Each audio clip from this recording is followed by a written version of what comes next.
रोक्ने को हो दूरदर्शी विचारका धारा, को हो नयाँ नेपालको बोक्ने अभिभारा।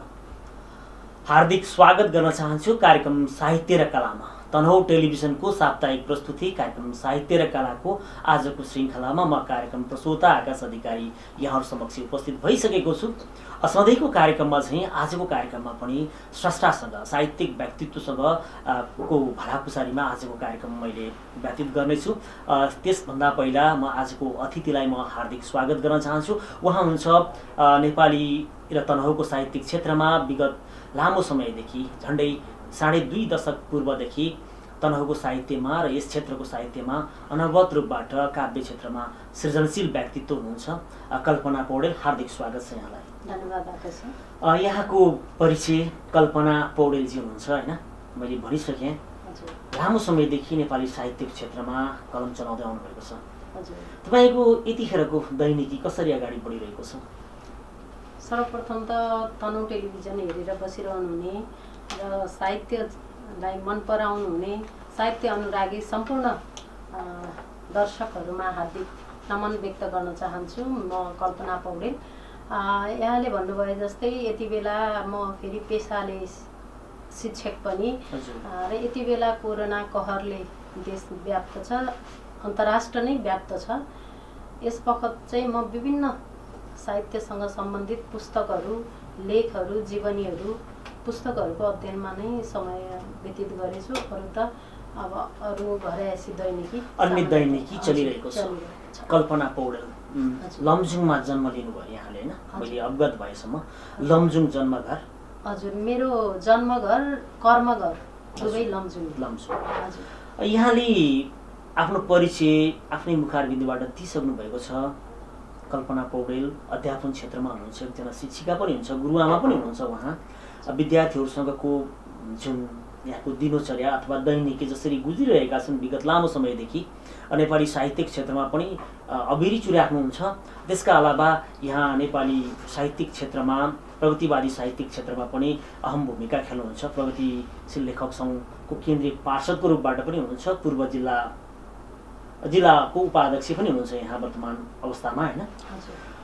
यहाँलाई कार्यक्रममा मैले समग्रतामा परिचय भइसकेको छ। एउटा शिक्षिकाले एउटा सृजना गर्दा साहित्यिक क्षेत्रमा कलम चलाउँदा अथवा बामे सर्दाका अनुभवहरू होइन, यसमा चाहिँ तपाईँले के देख्नु भएको छ?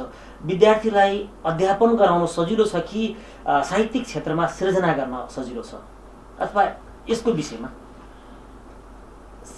यसरी भन्नुपर्छ, अध्यापन क्षेत्र फरक पाटो हो, सृजना र साहित्य भनेको फरक पाटो हो। तर सृजना र साहित्यलाई अध्यापनसँग जोडेर अगाडि बढियो भने अध्यापन पनि एउटा तार्किक निष्कर्षमा पुग्छ, रोचक हुन्छ र साहित्य र शिक्षणलाई सँगसँगै लान सकियो भने चाहिँ त्यो शिक्षण प्रभावकारी पनि हुन्छ। विद्यार्थीको लागि बुझ्नको लागि अथवा एउटा प्राविधिक रूपबाट पनि सहायक सिद्ध हुन सक्छ साहित्य सिर्जना होइन। यहाँ प्रखर महिला अभियन्ता पनि हुनुहुन्छ होइन। त्यसरी पनि मैले हाम्रा दर्शक समक्ष परिचय दिन चाहे कल्पना पौडेलको। हरेक क्षेत्रमा उत्तिकै जुझारु हुनुहुन्छ यहाँ। हामी कार्यक्रम साहित्य र कलामा छौँ, साहित्यसँग सम्बन्धित रहेर यहाँसँगको भलाकुसारीमा हामी आजको समय व्यतीत गर्नेछौँ। यहाँलाई साहित्य सृजना गर्ने प्रेरणा कसरी चाहिँ पैदा भयो यहाँको मानसपटलमा? म यसलाई थोरै चाहिँ आफ्नो बालापनलाई जोड्न चाहन्छु। म चाहिँ जहाँ जन्मिएँ त्यो लमजुङ करापुटार अहिलेको मध्य नेपाल 6 मा मेरो जन्म भयो। म घिमिरे टोलमा जन्मिएँ, घिमिरेको छोरी म आफू। र हाम्रो डिस्टा श्रीप्रसाद घिमिरे चाहिँ उहाँ राणाकालीन व्यवस्थाको विरुद्धमा उहाँले कविताहरू मार्फत नै जनमानसमा एउटा जनचेतना जगाउने काम गर्नुहुन्थ्यो। हाम्रो जिजुबुवा हुनुहुन्थ्यो।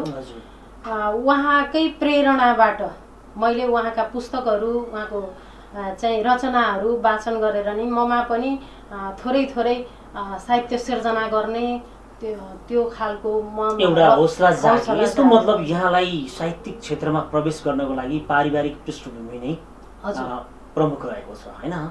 यहाँले बताइसक्नुभयो राणाकालीन अवस्थाका हजुरबा बुवाको हजुरबाले सृजना गर्नुभएका सृजनात्मक रचना कृतिहरूबाट चाहिँ यहाँ प्रेरित हुनुभयो भन्ने गरिन्छ। तनहुँको सेरोफेरोमा है आदिकविको जन्म जिल्ला तनहुँ जिल्ला, वेदव्यासको तपोभूमि तनहुँ जिल्लाको सेरोफेरोमा लमजुङको यो तपाईँले आफ्नो चाहिँ जन्मघरको परिचय दिनुभयो, जुन करापुटा धार्मिक चाहिँ एउटा चाहिँ स्थलको रूपबाट नै सुपरिचित छ हैन? त्यो क्षेत्रमा नै साहित्यिक चाहिँ उपार्जनहरू अथवा उर्वरता विगत लामो समयदेखि सुन्न र देख्नमा आएको छ, यहाँले बताइसक्नु भएको छ। यसका अलावा पछिल्लो चरणमा यहाँले साहित्यमा निरन्तरता दिइरहनु भएको छ नि, यो हजुरबाकै प्रेरणा हो या सामाजिक परिवेश अन्य परिवेशले पनि हो? एउटा चाहिँ मेरो रुचिको विषय पनि भयो। बाल्यकालदेखि नै मैले त्यो साहित्य सिर्जनाहरू रुचि गर्ने, स्वस्तानीका किताबहरू पढ्ने, अनि त्यसै गरी नेपाली छन्दमा लेखिएका कविताहरू बुवाहरूले चाहिँ पढ्ने, त्यो चाहिँ ध्यानपूर्वक सुन्ने, गौरी खण्ड काव्यहरू मम्मीहरूले पढ्नुहुने, त्यो पनि ध्यानपूर्वक सुन्ने गर्दा मलाई बाल्यकालदेखि नै एउटा सिर्जनाप्रति उत्प्रेरित गरायो।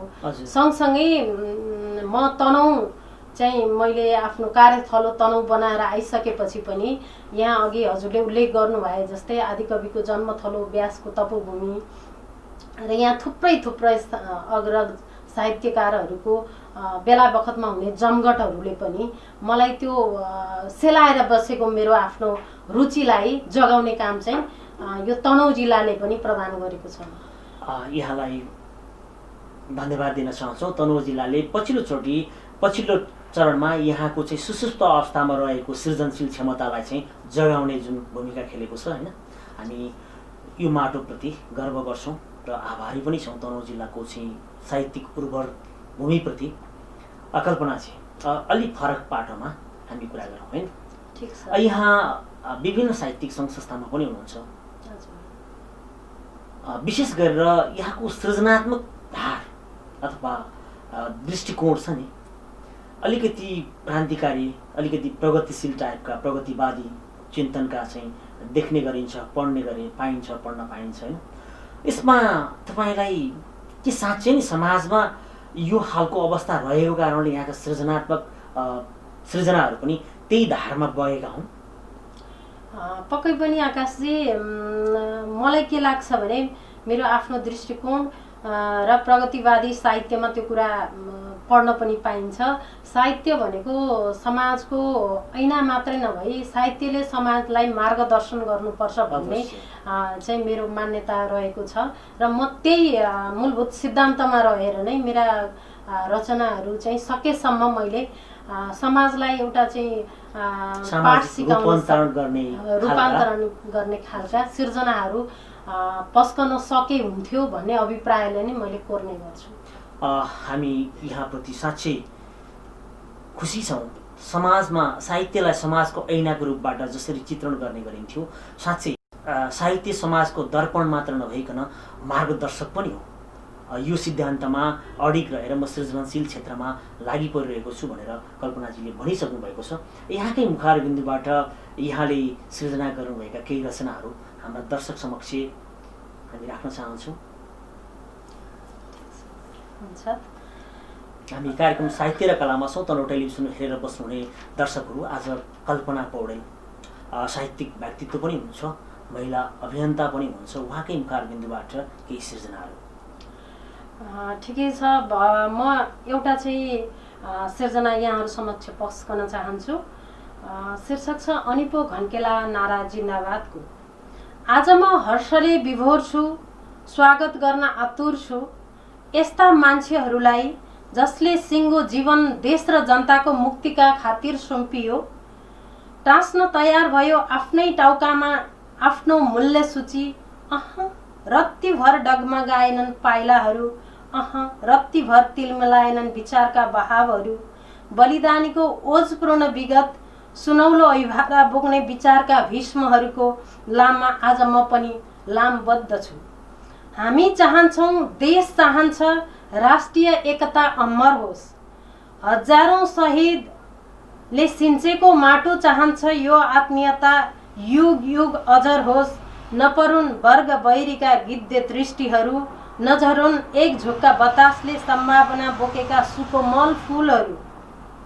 यही व्यवस्थाका खातिर मेरा दाजुले दिएको प्राणको आहुति, थोपा थोपा पसिनासँग मेरी आमाले साटेको जीवन कहाँ सस्तो छ र यसको गौरवपूर्ण बलिदानी। त्यसैले त हामी चाहन्छौँ राष्ट्रिय एकता चट्टान जस्तै जब्बर होस्। राष्ट्रिय एकता साँच्चीकै शक्तिशाल बन्नुपर्छ। राष्ट्रिय एकता साँच्चीकै शक्तिशाल बन्नुपर्छ। जनताको बीचमा आफ्ना सबै कुरा फेहरिस्त भन्नुपर्छ। जनताको बीचमा आफ्ना सबै कुरा फेहरिस्त भन्नुपर्छ। यो अगाध विश्वासभित्र यहाँ पल पलको मूल्य हुन्छ। यो अगाध विश्वासभित्र यहाँ पल पलको मूल्य हुन्छ। यो अवसर यहाँ हर क्षण अमूल्य हुन्छ। तोडिनुपर्छ सामान्ती सामाजिक सम्बन्धहरू, तोडिनुपर्छ सामान्ती सामाजिक सम्बन्धहरू, छेडिनुपर्छ परिवर्तनको यस्तो जेहाद जहाँ मजदुरहरू श्रमको मूल्यसँग हाँस्न सकुन्, किसानहरू आफ्नै उत्पादनको दैनिकी बाँच्न सकुन्, मुस्कुराउन सकुन् नवयौवनाहरू आफ्नै आभासमा, छुनमुनाउन सकुन् चेलीहरू आफ्नै खुल्ला आकाशमा। किनकि यो पुस्ता समानताको पुस्ता हो। यो विचारका बेग बोक्ने महान विचारकहरूको पुस्ता हो। अब नारी सलिल सरिता मात्र होइनन्, अब नारी सलिल सरिता मात्र होइनन्, अब नारी घरपालुवा बन्धक मात्र होइनन्। नारी हुन् त तिम्री सहयात्री हुन्, नारी हुन् त तिमी सहयात्री हुन्। तिमी सँगै रणभूमिमा रगत बगाउन तयार सहयोग योद्धा पनि हुन्। अब हाम्रो लडाई नव उदारवादका विरुद्ध हुनुपर्छ। अब हाम्रो लडाई नव उदारवादका विरुद्ध हुनुपर्छ। हाम्रो लडाई अब गरिबी र पछौटेपनका विरुद्ध हुनुपर्छ। स्थापित हुनुपर्छ सामाजिक न्याय, स्थापित हुनुपर्छ सामाजिक न्याय, विस्थापित हुनुपर्छ गुटका भ्रमपूर्ण खेतीहरू। त्यसका लागि नेता नेता जस्तै बन्नुपर्छ। नेतृत्व व्यक्ति नभई संस्था भन्नुपर्छ। छोड्नुपर्छ चाकरीवादका जन्जालहरू, छोड्नुपर्छ चाकरीवादका सञ्जालहरू, तोड्नुपर्छ परिवारवादका जन्जालहरू, समूल ढलाउनुपर्छ विभेदका पर्खालहरू। अनि पो झुल्केला किरण समाजवादको, अनि पो घन्केला नारा जिन्दाबादको।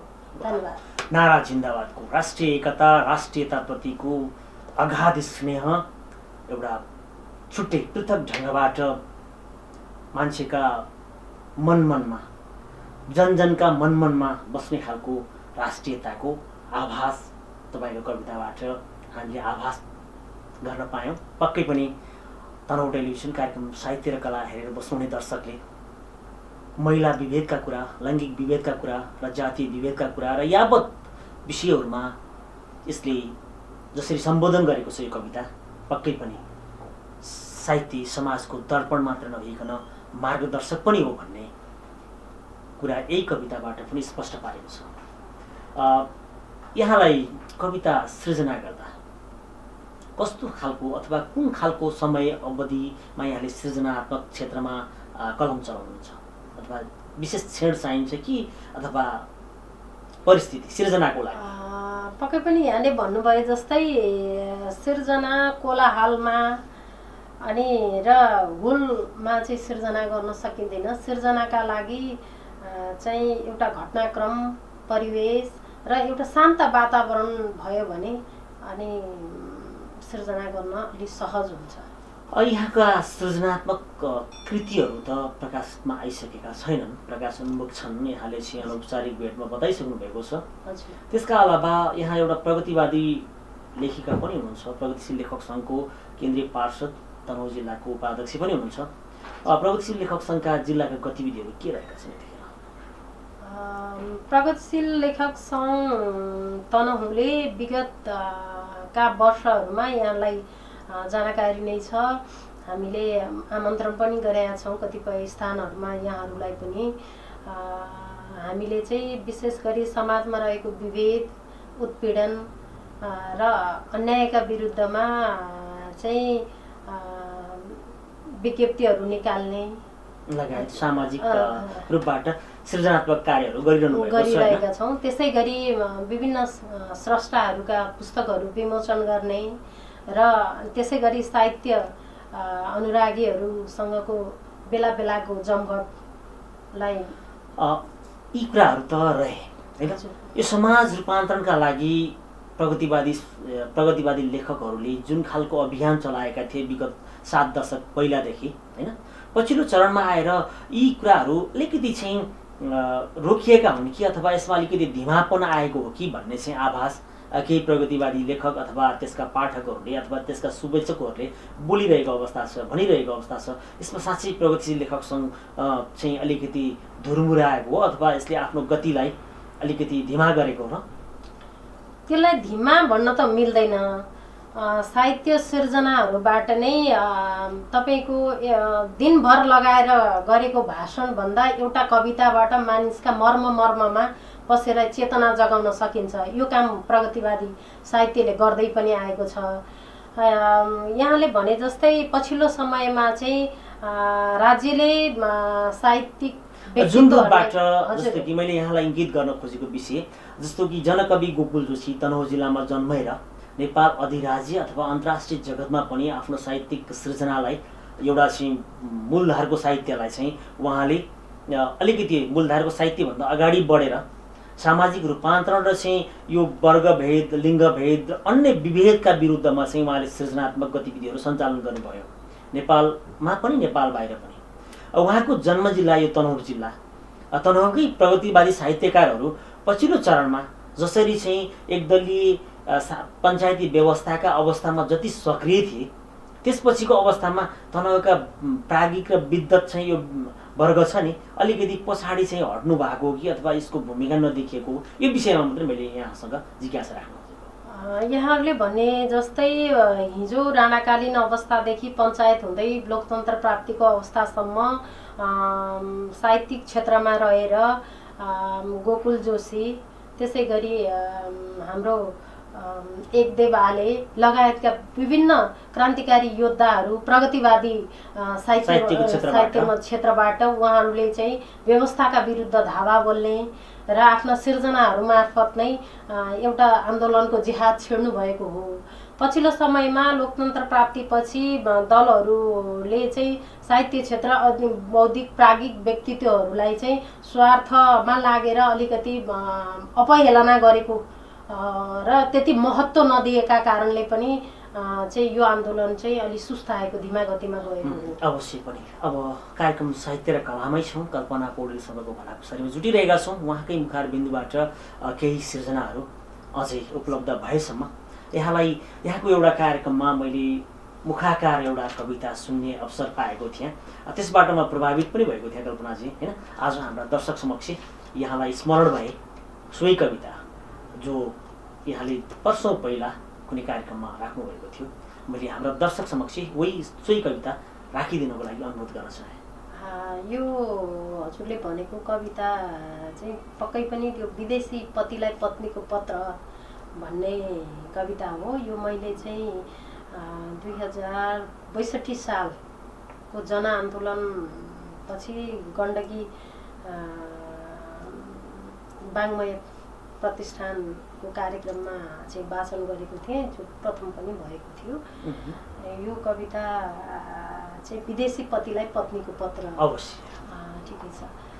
थाहै होला हजुर हलमा गोरु जोडा थिएन, बाँझो बारी अलिकति थियो चैतमा फोरिएन, सुक्का लाग्यो पटपटी फुटे खेतका चार सुर्का, मेरो राजा भनु कि नभनु यी सब पिर मोर्का, बाढी आयो अजङ्ग पहिरो लड्कियो ती जताका, गाई भैँसी सहित तलको भासियो गोठादा, छाना माथि कटुस बनका स्याउला छापिया छ मेरो राजा, यसरी दुःखले दिनै काटिया छ। बाढी आयो अजङ पहिरो लड्कियो ती जताका, गाई भैँसी सहित तलको भासियो गोठा आधा। फर्की चाँडै आउने प्रिय ढुक्क हौ भन्नुहुन्थ्यो, ल्याई पैसा घरतिर यतै गर्छु केही भन्नुहुन्थ्यो। बित्यो यत्रो समय अघिका सम्झना आइरहेछन्, झल्को लागि हर बखतै जोर आँखा त्यतै छन्। यो पैसाले कसरी प्रियको काख न्यानो छुटायो, यो पैसाले कति हृदयको प्रेम लीला टुटायो।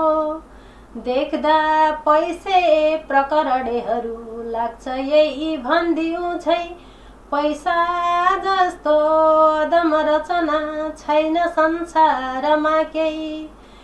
फर्के सारा ढुकुर बचरा सम्झी खेतबाट, फर्के गाउँ घरतिर सबै लाहुरे देशबाट।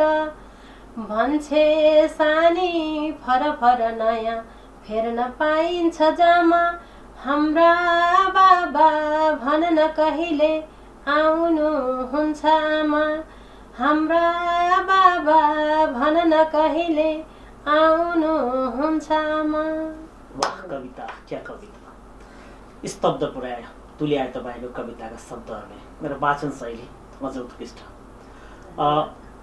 आम नेपाली नारीहरूको जो 2 पैसा कमाउनको लागि, आर्थिक जोह गर्नको लागि देश छोडेर परदेशमा गएका छन्, ती युवा अथवा तिनै नेपाली छोराका बुहारीहरूबाट आफ्नो पतिप्रतिको जुन पत्र होइन अथवा एउटा आग्रह, पतिलाई पत्नीको पत्र, विदेशी पतिलाई पत्नीको पत्र स्वरूप चाहिँ जुन भाव पेश गर्नुभयो, समग्र आम नेपालीको प्रतिनिधित्वमूलक कविता भन्दा अन्यथा नहोला होइन, जसमा छोरीको अपेक्षा, छोराछोरीको अपेक्षा बुवाप्रतिको होइन, उसका जहानका, उसका इष्टमित्रका, उसको त्यो भूगोलको अपेक्षा, समग्र कुराहरू यो कवितामा मिलेको छ अथवा यसमा गाँच्नु भएको छ। सकेसम्म त्यसलाई समाजको कस्तो लाग्छ तपाईँलाई यी कविताहरू? साँच्चै नै सुन्नको लागि मिठास मात्रै हुन् कि यसले नेपाली समाज र नेपाली नारीहरूको अवस्थालाई चाहिँ रूपान्तरण गर्नको लागि खेल्नुपर्ने भूमिका कविताले उल्लेख गरेको छ? के देख्नुहुन्छ नेपाली समाज साँच्चै नै यही अवस्थामा गुज्रिरहेको छ? यो जसरी यहाँले भन्नुभयो जस्तै नेपाली समाजको कम्ती यथार्थलाई चित्रण गरेर मैले यो कविता उतार्ने कोसिस गरेको हो। बहुसङ्ख्यक नेपालीहरू अहिले पनि तपाईँ देख्नुहुन्छ वैदेशिक रोजगारमै हुनुहुन्छ र हामी नेपालीहरूको वास्तविक दैनिकी र जीवनयापन र समयले ल्याएको नियति नै अघि मैले भने जस्तै कवितामा उल्लेख गरे जस्तो नै बहुसङ्ख्यक नेपालीहरूको अवस्था यही नै हो। कविता मार्फत यहाँले व्यक्त गरिसक्नु भएको छ। कार्यक्रमको उत्तरार्धमा आइसकेका छौँ हामी। तनहुँ टेलिभिजनको कार्यक्रम साहित्य र कलामा छौँ। आगामी हप्तासम्मको लागि फेरि भेट्ने बाचाका साथ जाने क्रममा छौँ। जाँदा जाँदै हाम्रा दर्शकलाई तपाईँको केही भन्नु छ कल्पनाजी? समस्त टेलिभिजन, तनहुँ टेलिभिजन हेरेर बस्नुहुने समस्त दर्शक श्रोताहरूलाई म के भन्न चाहन्छु भने हामीले जसरी तनहुँ टेलिभिजनले यो साहित्यको क्षेत्रमा र साहित्य कलालाई उजागर गर्न जुन ढङ्गको प्रयत्न गरेर यो कार्यक्रम चलाएको छ, यसलाई चाहिँ तनहुँ टेलिभिजन परिवार र यस सञ्चालक चाहिँ तपाईँ आकाश अधिकारीलाई म हृदयदेखि यो अवसर प्रदान गरेको भएकोमा धन्यवाद दिन चाहन्छु। र दर्शक श्रोताहरू साहित्यप्रति चाहिँ जसरी तनहुँको उर्वर भूमिले साहित्य सिर्जना र कलालाई जसरी आदिकविको पालादेखि नै निरन्तरता दिएको छ। यो निरन्तरतामा तपाईँ हामी नै हातेमालो गरेर सँगसँगै अबका दिनहरूमा पनि यहाँहरू पक्कै पनि यी कार्यक्रमहरूमा जोडिनुहुनेछ र साहित्यलाई मन पराइदिनुहुनेछ र यस्ता कार्यक्रमहरू ध्यानपूर्वक रुचिपूर्वक चाहिँ सुन्ने हेर्ने गर्नुहुनेछ भन्ने अपेक्षा गर्दछु। तिम्रो मनमा लागे जति उठाऊ अब सवालहरू, तिम्रो मनमा लागे जति उठाऊ अब सवालहरू, अन्धकारको विरुद्धमा बाल अब मसालहरू भन्दै आजको कार्यक्रमको श्रृङ्खलाबाट म कार्यक्रम प्रस्तुता आकाश अधिकारी पनि बिदा लिन चाहन्छु। आगामी श्रृङ्खलासम्मको लागि हेर्दै गर्नुहोला तनहुँ टेलिभिजन। धन्यवाद।